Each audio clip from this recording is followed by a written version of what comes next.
Olá, eu sou Fabrício Correia e você está sintonizado na telinha da TV Tati SBT do nosso Conversa de Bastidores, que hoje recebe Aparecida Gonçalves. Cida Gonçalves é ministra das Mulheres do governo Lula, publicitária, ativista pelos direitos humanos há mais de 4 décadas, começou no movimento político no estado do Mato Grosso do Sul. É natural de Clementina, interior do estado de São Paulo. E hoje integra o governo na perspectiva da reconstrução do país. Cida, seja muito bem-vinda aos nossos estúdios. É uma honra recebê-la em São José dos Campos. A honra é minha de estar aqui nessa cidade linda, maravilhosa, e nesse programa. Ministra, eu já começo o programa com uma expressão que a senhora mesmo disse numa das suas participações em eventos sociais, dizendo que o Brasil ainda é um país misógino. Como é que a senhora vê o enfrentamento à violência de gênero no país? Eu vejo assim, de fato o Brasil é um país misógino, é um país que tem mostrado a cada momento mais ódio, e a violência ela tem aumentado.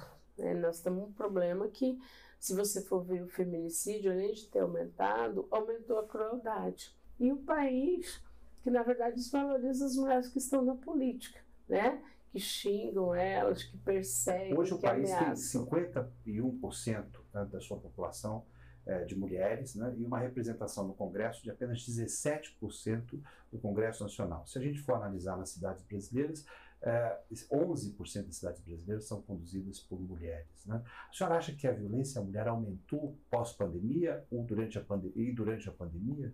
Eu acho que ela teve mais visibilidade durante a pandemia. É diferente. Por quê? Porque o que aconteceu?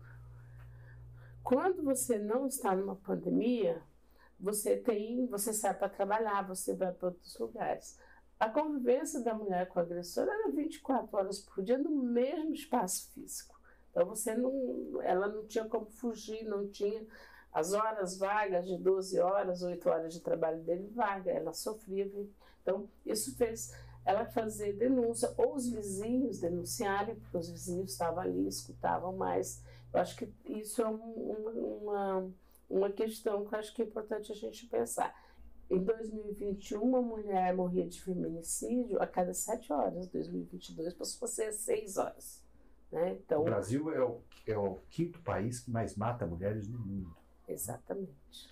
Ministra, reconstruir as políticas públicas de fomento à condição da mulher no que tange a geração de renda, a senhora conseguiu, numa luta árdua, junto ao nosso presidente Lula, sancionar a lei da igualdade salarial, porque eu não compreendo, a CLT já previa a igualdade salarial. Demorou 80 anos para o país ter uma lei específica sobre isso. Como é que foi essa conquista? Na verdade, a lei ela veio... nós já tínhamos na CLT, nós já tínhamos na Constituição, mas qual era o problema da Constituição da CLT? Eles não tinham, por exemplo, os relatórios de transparência, que as empresas têm que dizer o início do salário das mulheres, como é que ele vai se aplicar, como é que vai acontecer.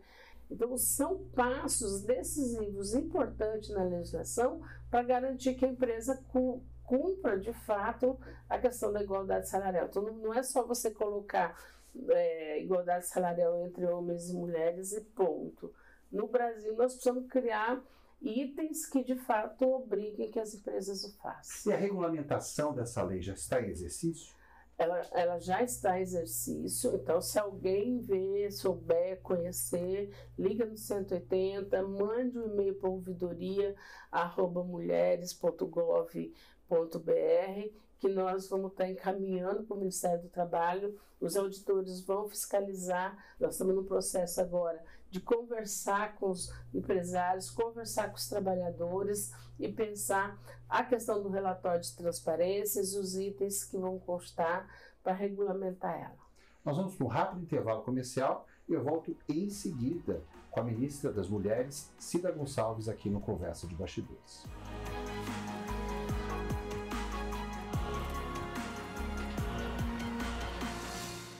Os suplementos vitamínicos Suprimed Nutrition contam com a melhor absorção e fórmulas exclusivas, ideal para pacientes bariátricos e doenças inflamatórias intestinais. Auxilia na melhora dos processos inflamatórios, imunidade, queda de cabelo, disposição e muito mais. Conheça a linha Suprimed Nutrition, composta pelo polivitamínico mais completo do mercado, o Bariatric Fusion, o único ômega 3 com óleo de semente de abóbora e a vitamina Easy B12, o jeito fácil de suplementar.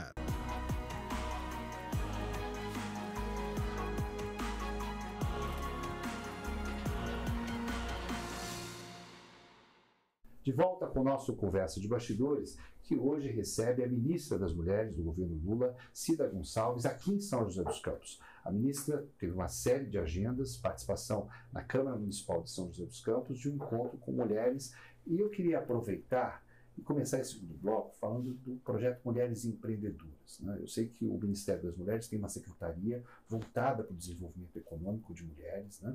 E eu queria que a senhora falasse um pouquinho sobre isso.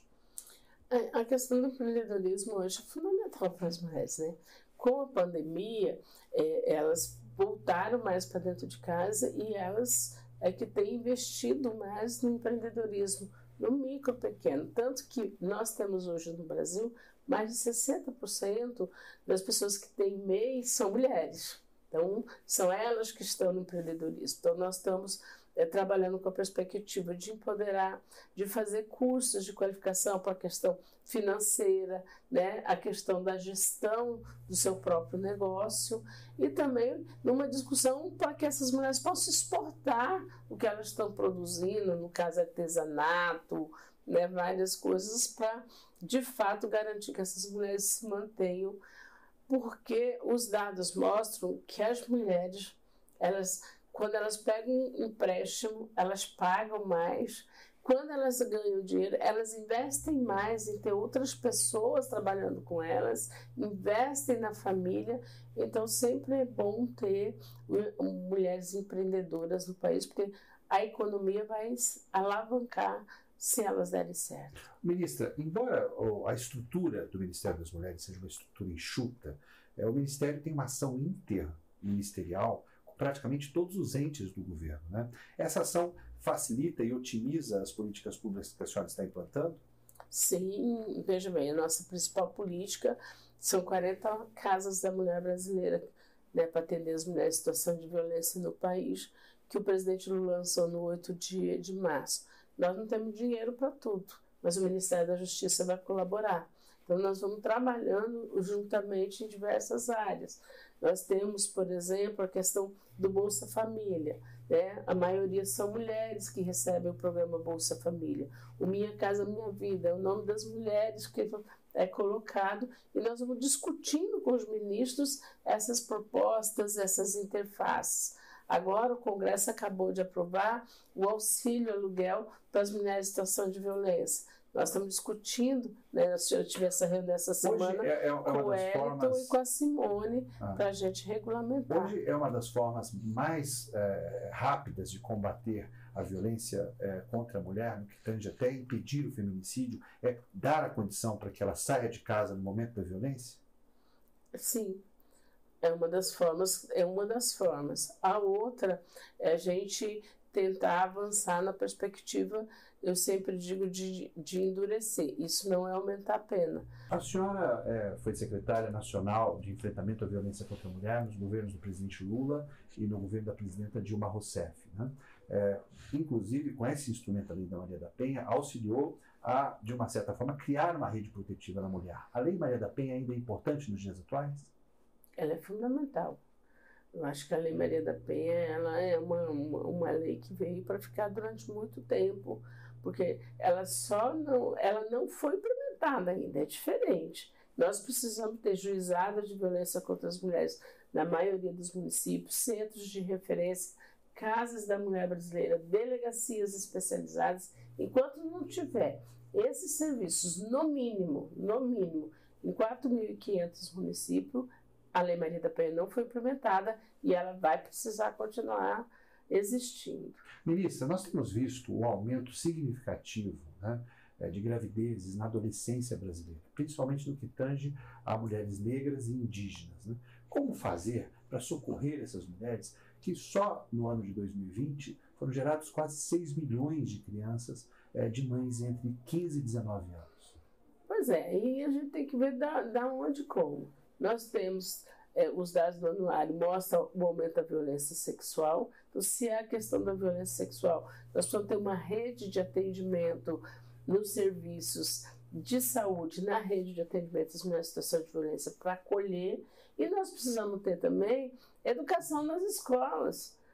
A maioria das pessoas que discutiam educação sexual nas escolas é ruim, não. Nós precisamos ensinar as nossas crianças desde pequena o que pode e o que não pode, de a questão para não sofrer violência, para não ser violada. E a outra coisa, nós precisamos que quem está com essas crianças, quem engravidou essas crianças, sejam presos, sejam punidos, porque é crime. No Brasil, violação de vulnerável é crime, independente da situação que está colocada. Então, isso é uma coisa. Assistir elas, garantir uma assistência para que elas tenham condições, para que elas não deixem a escola, né, para que elas não deixem de viver a vida delas, se formar. Então, são questões que estão pautadas para essa menina. Ministra, qual a avaliação a senhora faz da integração dos estados brasileiros com o trabalho que a senhora tem desenvolvido à frente do Ministério das Mulheres? Eu acho bom, né? Por enquanto, só 3 ou 4 estados que não responderam na altura que tinham que responder. O governo de São Paulo tem colaborado?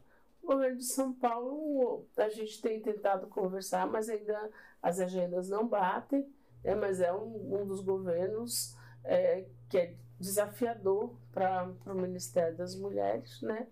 Mas nós precisamos avançar em diversas questões aqui, porque não é só... É necessário o Pacto Nacional. E o Pacto Nacional não é só entre governos estaduais e governo federal. Tem que estar o Tribunal de Justiça, tem que estar o Ministério Público, a Defensoria Pública. Das políticas públicas a serem implementadas daqui para frente, o que a senhora pode ressaltar como prioritariamente? Acho que primeiro implantar a lei da igualdade salarial é o primeiro grande desafio. Segundo, fazer o enfrentamento à misoginia para diminuir todas as formas de violência e fortalecer as secretarias de mulheres nos estados e nos municípios. Ministra, nós temos visto uma atuação bastante ampla da nossa primeira-dama no que tange a divulgação das políticas públicas implementadas pelo governo Lula e, principalmente, desafiando o status quo e mostrando a importância, da mulher em todas as áreas de atuação no país. A senhora tem se relacionado positivamente com a Janja durante o exercício do seu cargo?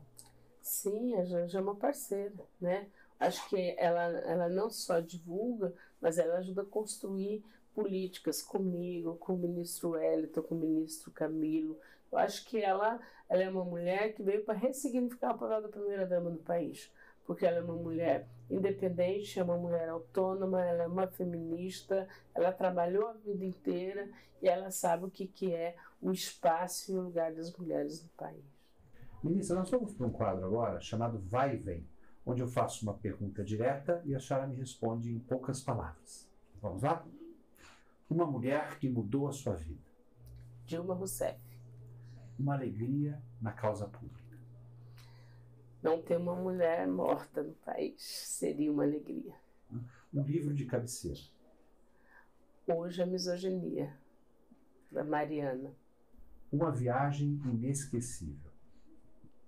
Bonito, no estado de Mato Grosso do Sul. O Brasil que eu estou ajudando a construir para 2030. Um Brasil digno, sem violência e com mulheres. Essa foi a nossa entrevista com a ministra das Mulheres, Cida Gonçalves. Os bastidores da política você confere aqui na TV Tati SBT. A gente se vê no próximo programa.